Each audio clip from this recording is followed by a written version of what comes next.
ओम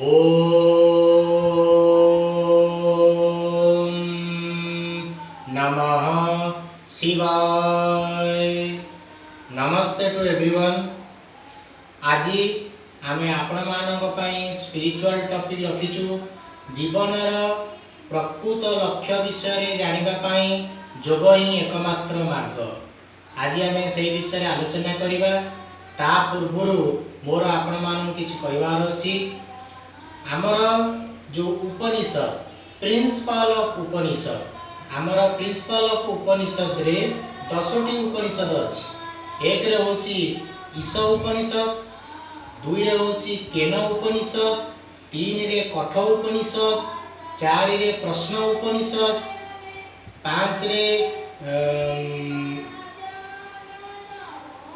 प्रश्न उपनिषद, 5 रे होची मुंडक उपनिषद, 6 रे मांडुक्य उपनिषद, 7 रे तैत्तिरीय उपनिषद, 8 रे ऐत्तिरीय उपनिषद, 9 रे छंदोग्य उपनिषद, 10 रे बृहद आरण्यक उपनिषद।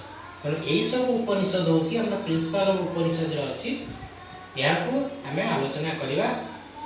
ता सहित आज जो हमें स्पिरिचुअल टॉपिक रखी जो जीवनर प्रकृत अर्थ कौन आसंतु से विषय में आलोचना करिबा। जीवन प्रकृत लक्ष्य कौन देखु। गोटे पिलाटे पाठ पढ़ुची जिते आम पचारूचे तू कहीं पाठ पढ़ुचु ना मु ज्ञान आहरण करिया पाठ पढ़ुची। जिते से ज्ञान आहरण करुची ना तू तो ज्ञान आहरण कलु तोर आ किछि करिया दरकार नै बह चुपे सेतेबेले से संतुष्ट नुह। से कहला मु ज्ञान आहरण करी तापरे चाकरी करी।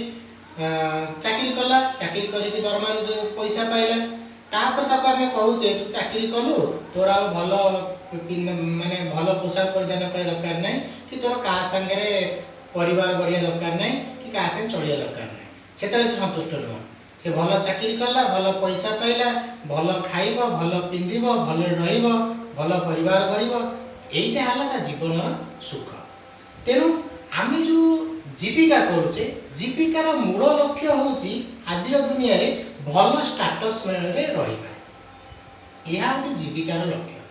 आमे जे दुनिया को आस्तिले कोन नै के आस्तिले किछि नै के आसिले आमे खाली ही आस्तिले। दुनिया को आसिला परे हमर नामकरण बापा मां कहले जे मो ना हला अमक मोर मु ता रिलेशन रे भाई हेबी मु ता रिलेशन रे बंधु हेबी मु ता रिलेशन रे पुओ हेबी मु ता रिलेशन रे दादा हेबी। तबे एहा हला रिलेशन आमे आसिला परे ए सब रिलेशन करिছে।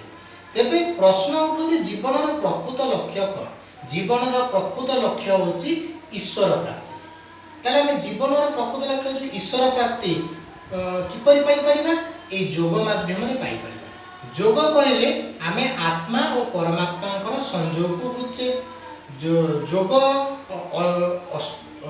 योग कहले आमे अष्टांग योग को बुझे जम नियम आसन प्राणायाम प्रत्याहार धारण ध्यान समाधि। मतलब आमे समाधि रे पहुंची जाउचे सेतेला आमे ईश्वर को पाउचे। ईश्वर को पाइबा द्वारा आमे सुख शांति आनंद रही पाउचे जीवन लक्ष्य पाखे पहुंची पाउचे। काहे कि ईश्वर होचनी सुखर सागर शांतिर सागर आनंदर सागर।